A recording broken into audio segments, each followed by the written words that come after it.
ভাই এরকম ফেলেক কেউ কোথায় দেখাইছে নাকি আমার জানা নাই। দেখেন এক পিস নিয়ে আসছি, প্লাস এর বাচ্চা, দুধ এবং এর বডি কন্ডিশন। আবার গরু রানিং হিটে আসছে, আমার মনে হয় গরু এখনো দাঁত হয় নাই।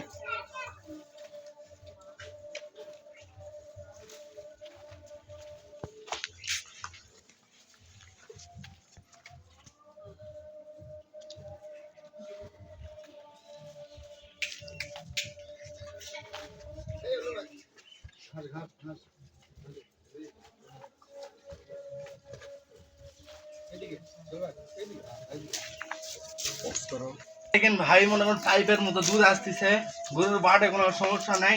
দেখেন এইরকম আমি নাড়ে চাড়ে দেখাচ্ছি, কোনো হাত পা তোলা নাড়াচাড়া কোনো কিছু করবে না ইনশাল্লাহ।